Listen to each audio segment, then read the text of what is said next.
Welcome back. It's Tony Robbins again here with Money Master the Game, 7 simple steps to financial freedom.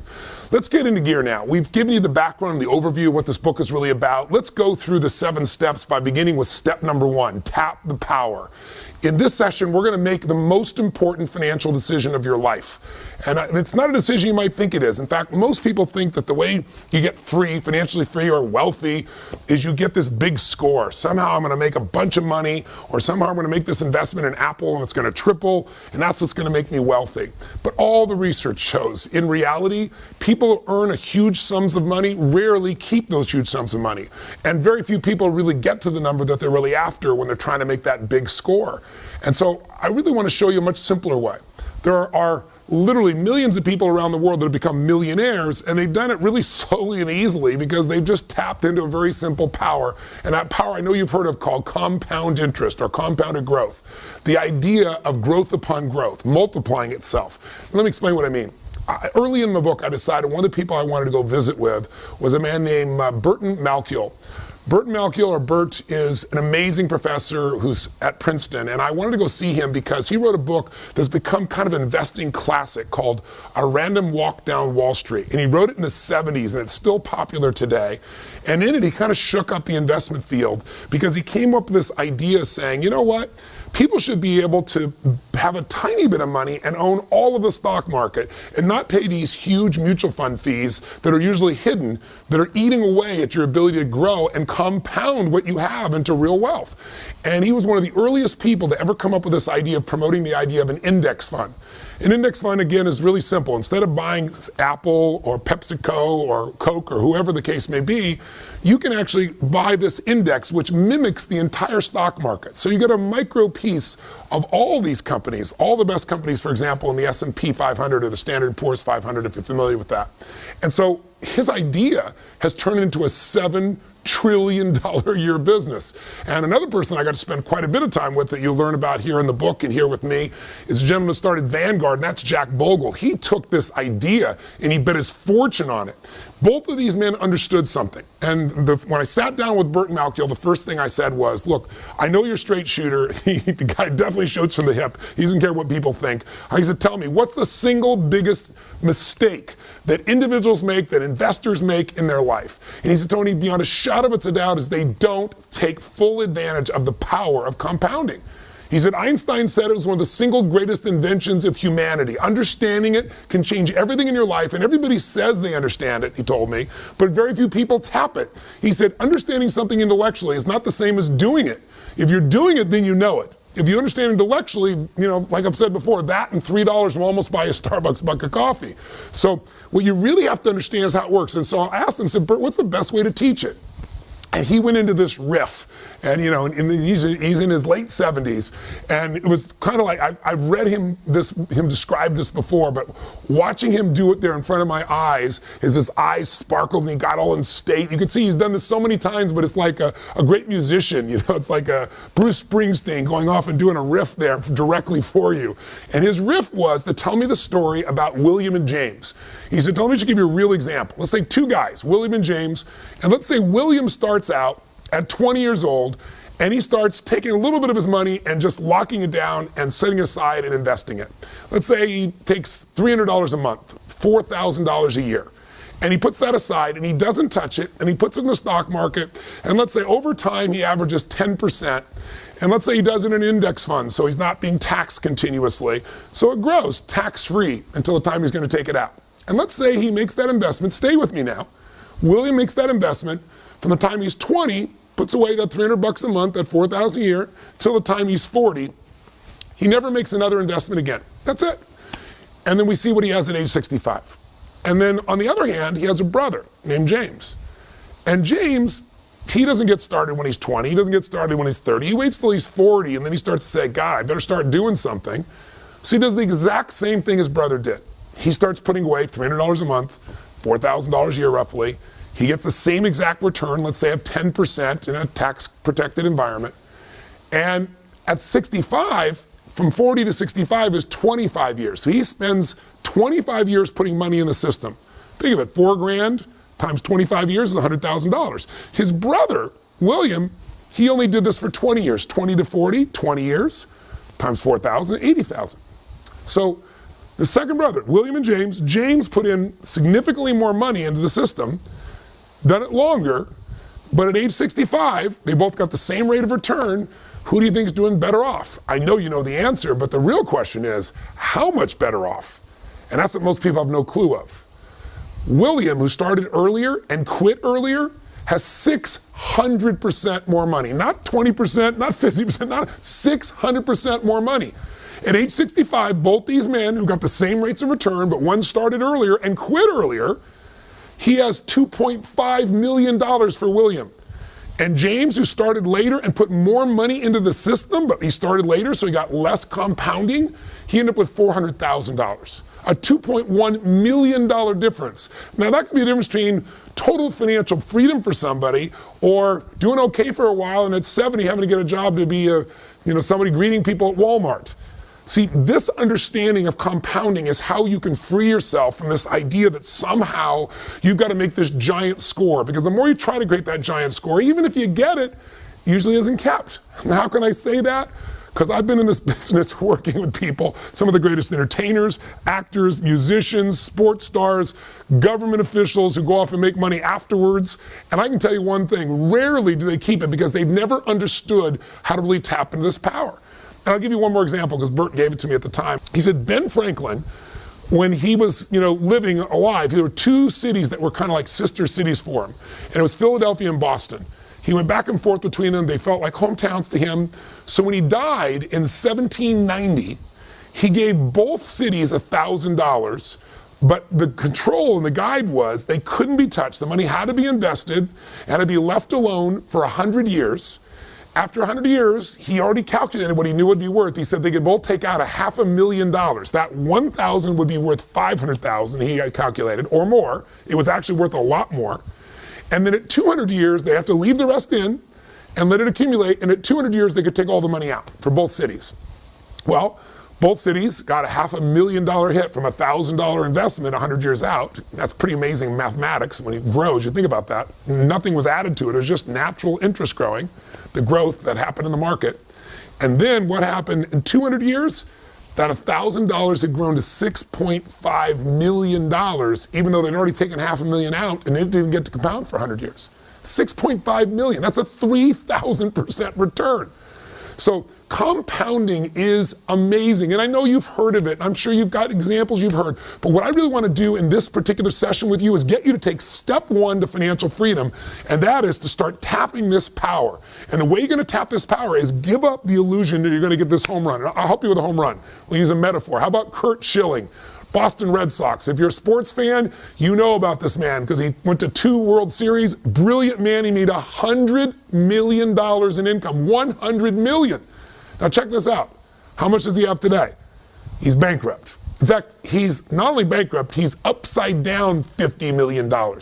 How's that possible? Because when people make huge sums of money, no matter how much money we make, have you ever noticed that we seem to find a way to spend it?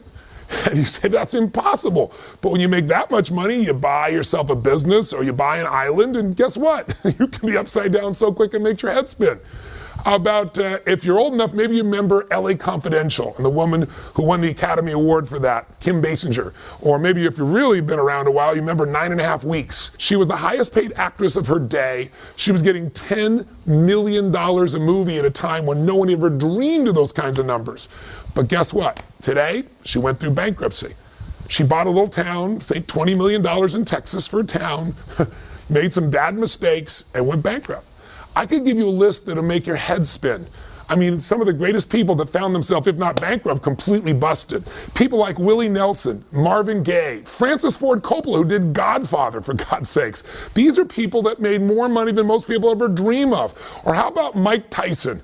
Mike Tyson made $500 million in prize money. He actually earned $500 million and then went bankrupt. In fact, he was upside down $27 million.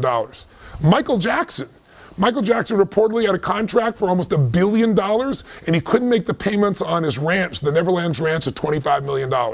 And after he's passed away, people have made a fortune, like a lot of artists. But at the time of his death, things are pretty rough. So it doesn't matter how much money you have. In fact, most people describe what happens with, let's say, a fighter, even somebody as brilliant as Money Mayweather, brilliant guy, unbelievable fighter. But if you talk to nobody less than 50 Cent, his former friend and partner, he said, let me tell you what he does. He goes out and he fights, he gets the money, he spends the money, and then he fights. He said, and he carries around a Louis Vuitton bag full of literally $1 million in cash, just in case anything special happens he wants to take advantage of. So God forbid if something happens to this man and his ability to fight, he could be in real trouble. We can't do that. And it's easy to make fun of somebody else and go, well, look at what they're doing. But don't most Americans really, instead of fight, say work, earn the money, spend the money, work?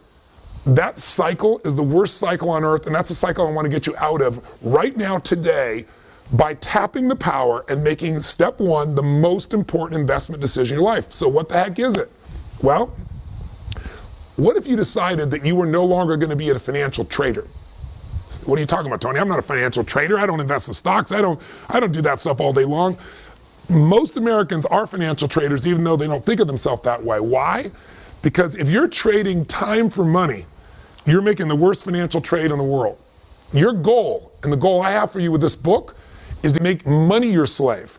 You want money to work for you, so you don't have to. Until that happens, you'll always have some level of uncertainty or fear or stress or insecurity, because there's only so many things that can happen that mess up your income flow and you're in trouble. What would it feel like if you could build what I would call a money machine? Something that made money while you slept. Something that literally every day of your life, even if you weren't working, could provide you an income without ever having to work again. Because see, I ask people all the time, what are you investing for? And people say, well, I don't know, I'm doing my 401k so someday I can retire, or I'm investing so that I can get, more assets or a bigger nest egg. No, you're not. You're investing for one thing and one thing only. You're investing because you want an income.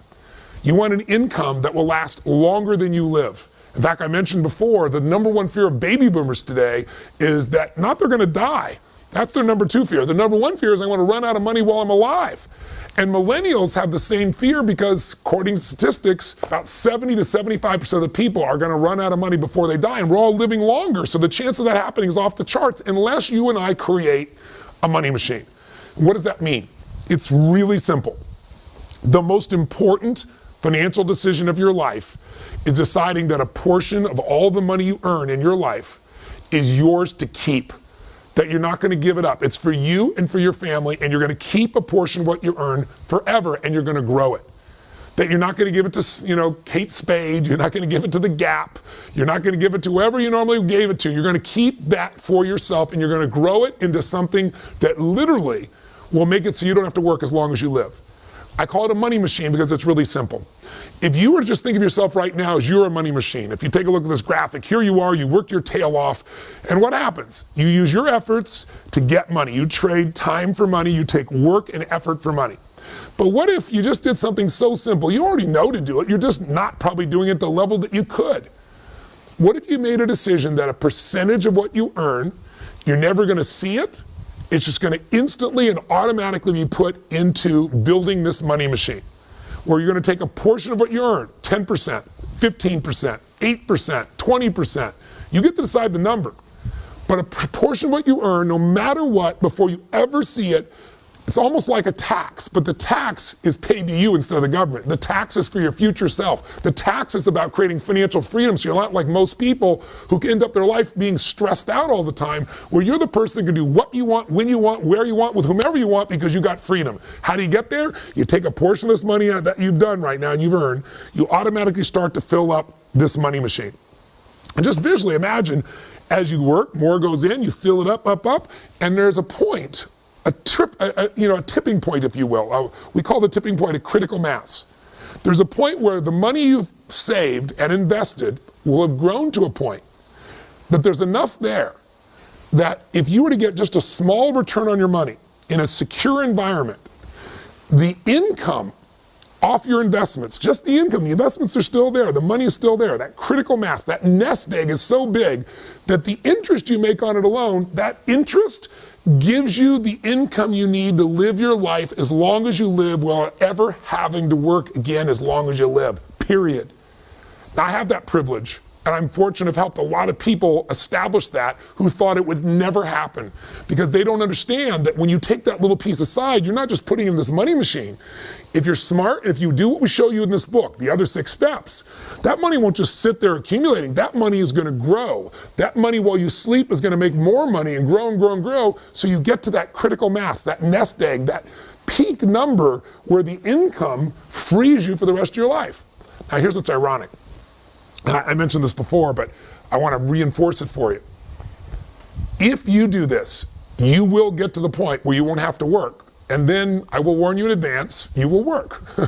And the reason why is because the secret to financial freedom is not having to work. It's not working. The idea that you don't have to work frees you up. Us, as human beings, we have to do something to be productive or we go crazy. I can't tell you the number of people that I've met who've hit the jackpot and then they don't do anything and they're depressed or they're frustrated or they're bored out of their mind.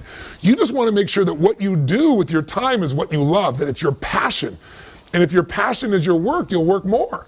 In fact, it used to be that the game, remember, was get rich and retire at 40. And now the game is get rich and retire at 80 or 75 or 85. Like I've told you, my friend Steve Wynn, 72 years old, still going there. Warren Buffett, 84 years old. I mean, you can go to person after person after person. The people who make the most money, people who make more than $750,000 a year, the vast majority say they'll never retire, or if they retire, it'll be in their late 70s. That's because the game is different. But I'm going to tell you something, when you don't have to work, you don't have to, you walk different, you talk different, you feel different. You go, Tony, well, that sounds like a pipe dream to me. That's because you don't understand compounding. Because you're looking for that big score that hopefully someday you're going to get, when really, truly, if you were William and not James, and you took a little bit of money and set it aside, and you just let that grow through time, you can have millions of dollars for yourself. And I'm going to show you how to make sure to maximize it. I'm going to show you how to make it more tax efficient so you keep more of that money. I'm going to show you how to diversify it so you protect it. I'm going to show you what I've learned from the best people on earth, but none of it is any good if you don't decide on a specific number that you're going to automate to make this happen. Now, I know when I say this, a lot of people say, well, how much? Well, the minimum should be 10%. And ideally, in the world we live in today, if you're 40 or above 45, you should be looking closer to 15% because you have less time to use compounding. So you got to load the system with a bit more. And first thing you'd say, I'm sure many people is, are you kidding me? I don't have that kind of money. I'm spending everything I have right now to keep my credit card bills going, to keep myself going. Everything I earn, I spend. That'll always be true. It doesn't matter how much money people make.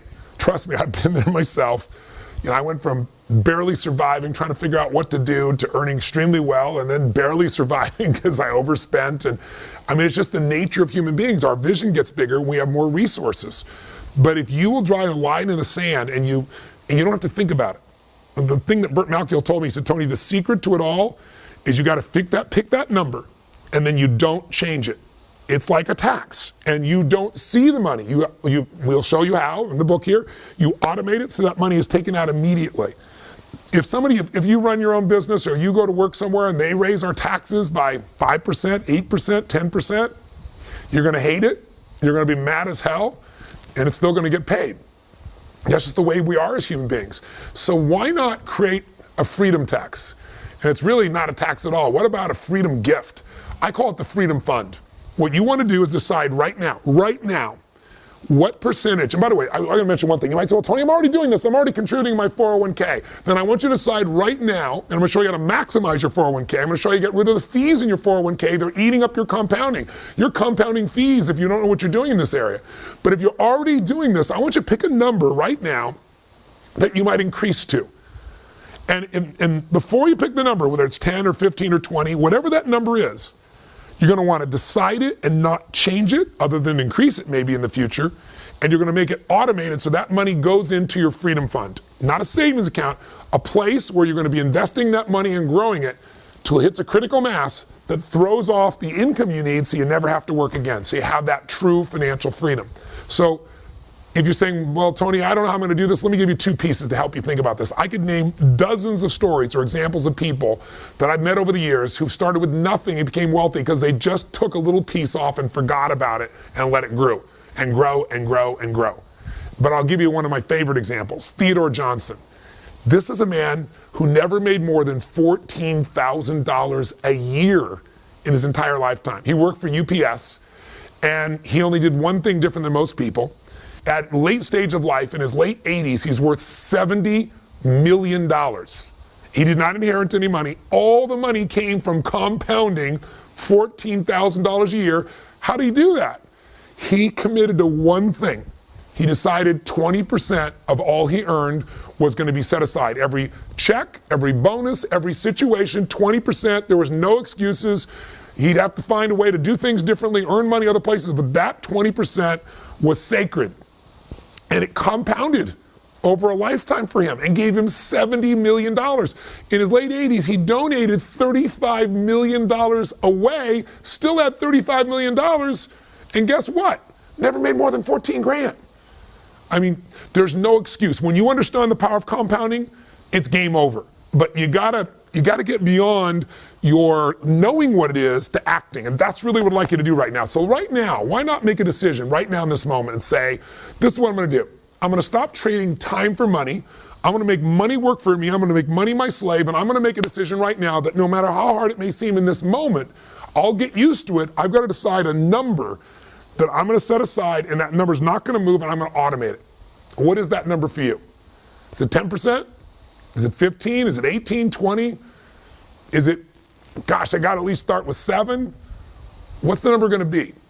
Make a decision right now. And if you already have a portion that you're putting aside, it's only gonna get you so far. Make a number larger now. That'll be the decision, the most important financial decision in your life, because investing can only be done with the capital you set aside. And if you wait to have a bunch of money to invest, you'll lose all the years that little bit of money could have been compounding and going crazy. Compounding is the ultimate power. Tap that power right now by making your decision. Have you made it? Write it down. You know, when you think of something ahead, it goes out. Write it down. Drop it right now into your planner. Send yourself an email with that in the headline. What are you going to do right now so you lock it in your head? And so you lock it in your life. And then the question is, how do you go about automating that? Just open the book, chapter 1.3. It'll walk you through how to do it. You can go to Schwab. You can go to TD Ameritrade. There are a variety of people that can automate it, so it takes right out of your check into holding place. You say, well, then where will I take that money? Where will I invest that money? Those are the steps to come. First step is get in the game, and the only way you're going to be able to get in that game is start to tap the power by automating. Now, if you're sitting here right now saying, Tony, all this is well, and I've heard this before, I know compounding, then, you know, but I just don't have any money to invest. What am I going to do? Then I'd like you to tap into the power of behavioral economics. One of the things I did when I wrote this book is I said, okay, people are going to know. Some things we're going to talk about, like what we're talking about right now, is frankly common sense.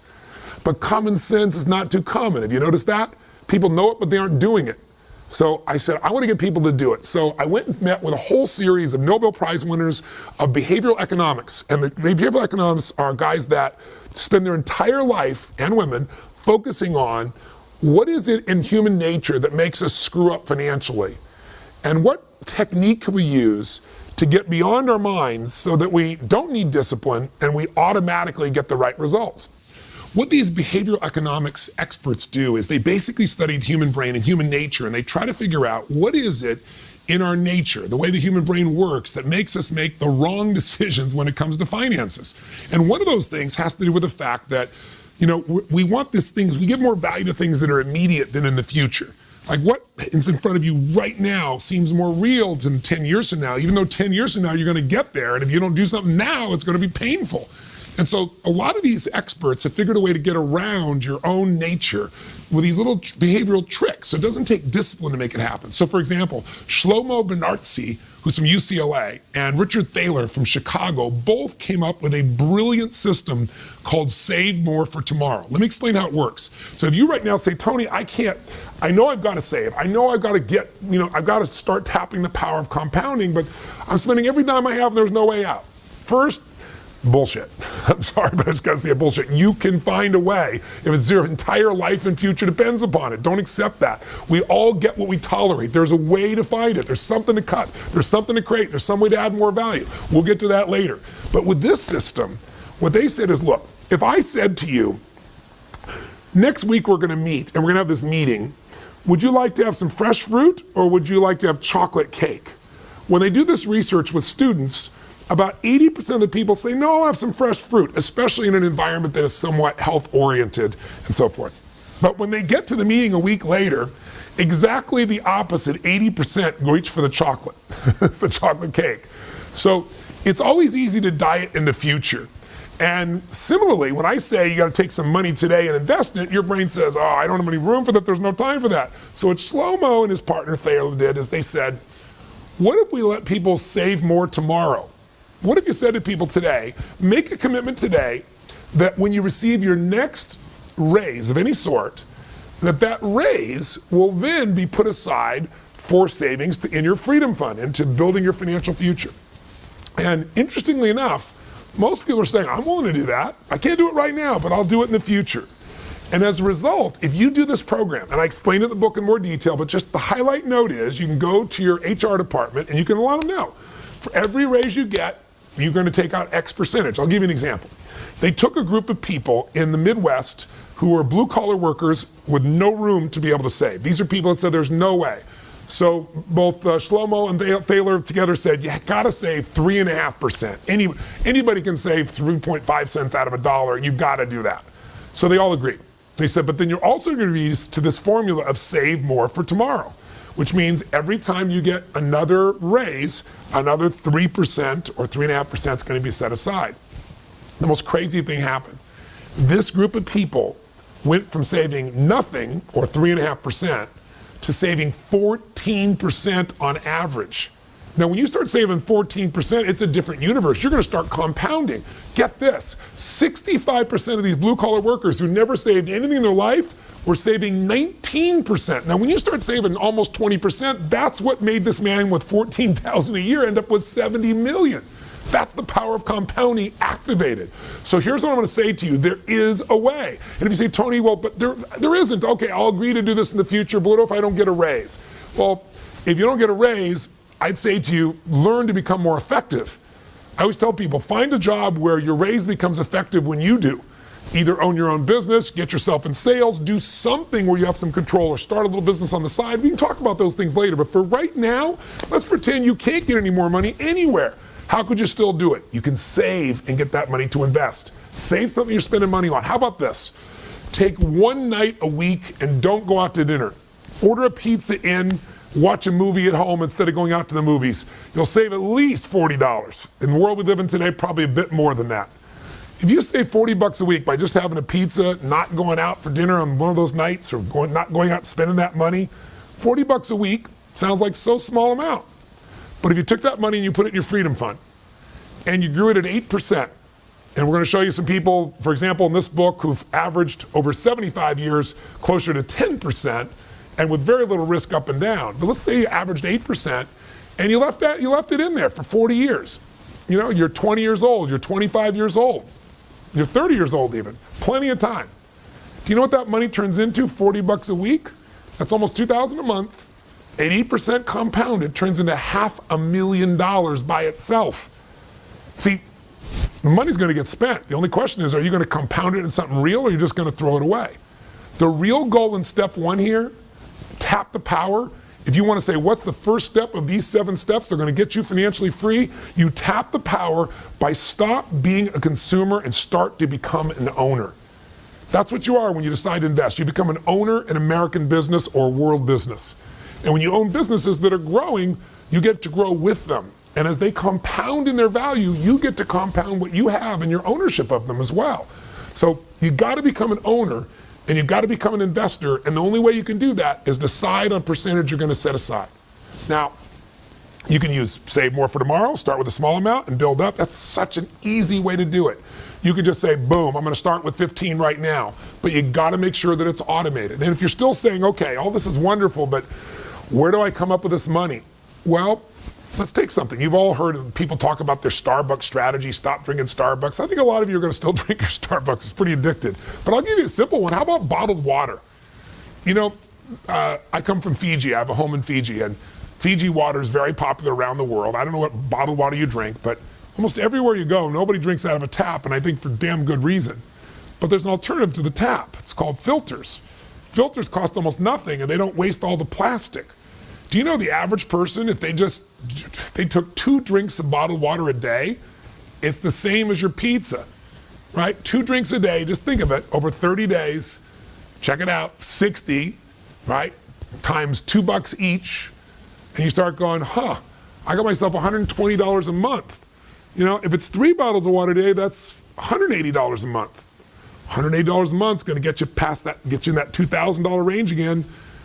How about you just drink filtered water, get it filtered at home? How about you get yourself, we have in our home here, these plastic bottles that you keep reusing, that they don't leach plastic also, so you're not polluting your body. And by the way, did you know a plastic bottle, sorry to get all eco on you right now, but did you know one plastic bottle takes on average 450 years to break down? I'm living here on the ocean and almost every day there's some plastic that'll get rolling in here, and some of it's been out there for 50 years and it's still coming back ashore. It's insane. We're living in a way that makes sense. We're using all this fuel to bring the water from someone else when you could filter it right here. How about you save yourself that money and put another $500,000 in your pocket through time?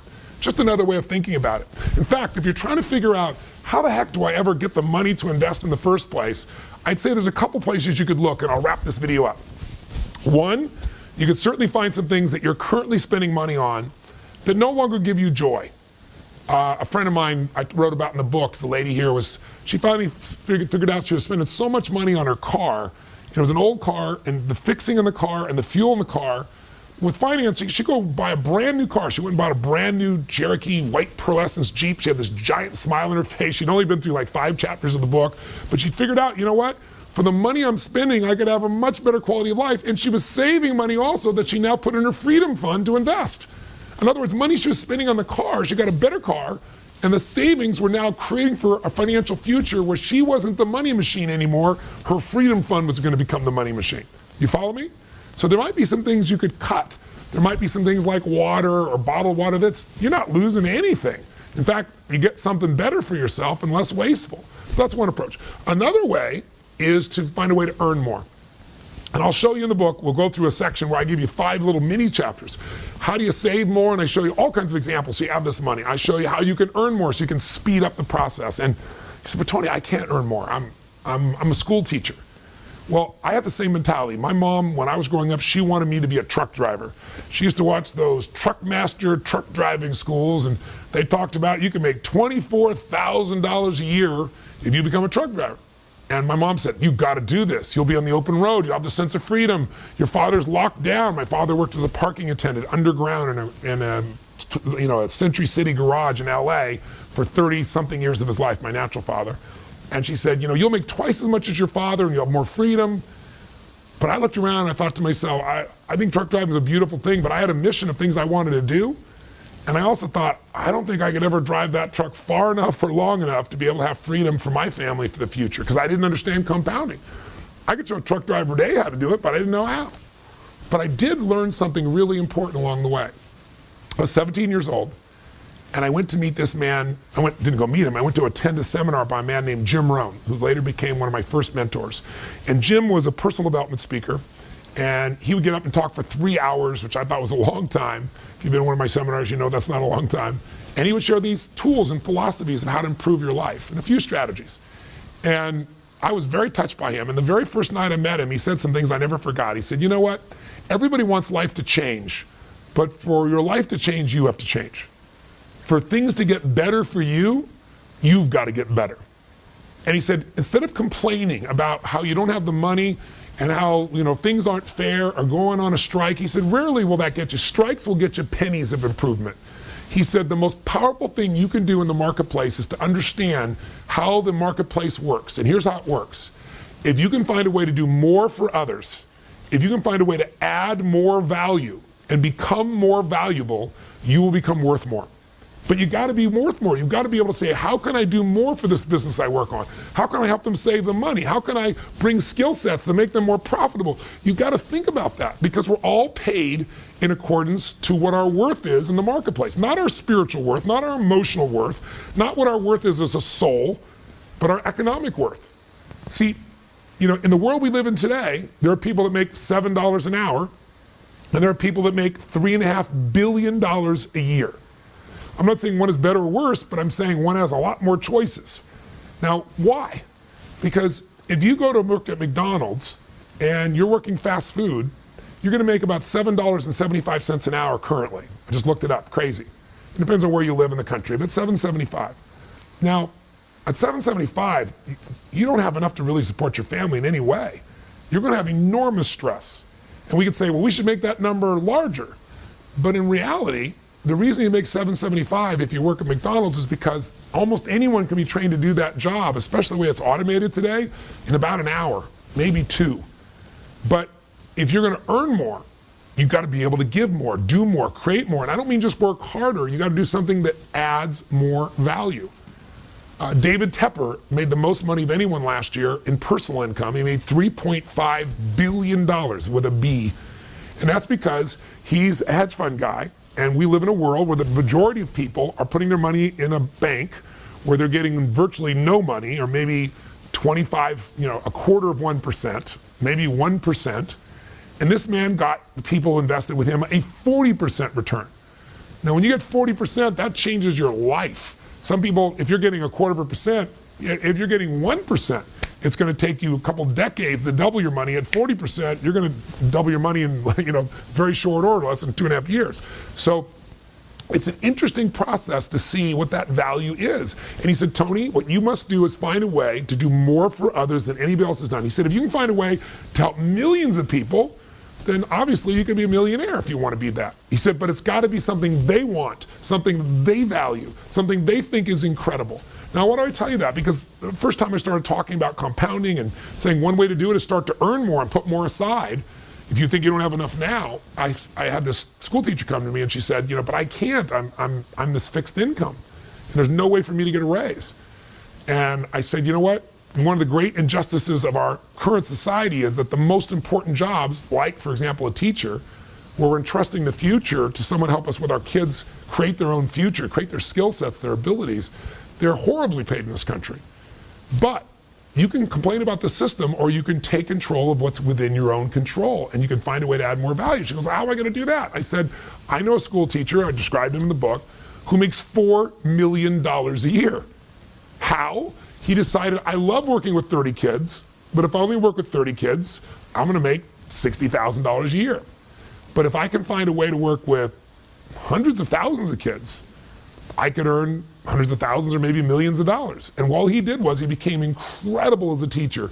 He's a Korean man, and he just kept better and better. He's always finding a better way to teach, always finding a more enjoyable way to teach, always finding a way to help people remember and learn quicker. He was just a learning machine, and that added value. Every other teacher taught the same stuff. He brought students unique things, and they wanted it. So he created a website where he could mentor them, and we automated the mentoring. He now makes $4 million a year. So I'm just saying this to you, not to say you have to make $4 million a year, but my bet is, with some creativity, you could come up with something that could bring you an extra $300 a month. And $300 a month, invested over time, could easily bring you $1 million just based on the math and types of returns I described to you earlier. Not a bad thing. If you found a way to do something bigger, all the more power to you. I got a chance, I was on the Today Show one day, and they called me up and they said, we got Warren Buffett, and we want to have you on, and we're going to have the woman who is the youngest female billionaire in the world. And she has this company called Spanx. And I said, what is Spanx? And if you're a woman watching, I'm sure you're smiling, laughing. He doesn't know what Spanx is. Most men don't know what Spanx are, but I guess it's kind of an undergarment that women use to help them effectively shape their body under a dress. This woman, she had no idea how to become a billionaire. It wasn't even her goal to be a billionaire. She just wanted to solve a problem that a lot of women have. And she was on her way to a party, and she cut some pantyhose up and created this little device, and then she thought it was a great idea, and everybody said it was stupid. And she tried and tried and tried and heard no, no, no, and she just wouldn't give up. And then finally she got someone to make some, and then she sold some, and then she eventually got an Oprah. And now Spanx is a multi-billion-dollar business, and she's the youngest female billionaire in history. So I want you to know there's a range from school teachers to this one was working at Disneyland. There are people that might want to make $100, $500, $1,000 more a month. And if you find creative ways to earn more by giving more, by creating more, the answers are there. I just want to get you going. I've got a whole chapter on this, but what I don't want to leave this section with you doing is thinking, I can't do this. And I'll just give you one last one. Another way you get the money to grow your financial future is keep more of the money you have. So I've got a whole chapter here in the book on really It's the secrets of the ultra wealthy that you can use too. And you'll find it in section 5 of the book. And in fact, it's chapter 5.5, if you want to look it up when you go there. And what it is if you're trying to get financially free, you have to remember what is the most expensive cost that you have in your life. I mean, what is the deepest thing you're going to spend money on in your life? And for the vast majority of humans in this country at least, and North America and most Western nations, it's taxes. And so taxes, you got to understand, in this country, the IRS, their job is really simple. They're not mean people. I mean, they're mean people in every industry, so I'm sure there's some. They're like Switzerland. Their job is to get as much money as they can from as many people as they can every year. And your job, according to the Supreme Court, is to use all of your ethical capacity, everything that's ethical, everything that's legal, to pay the least that you can, and you have that right.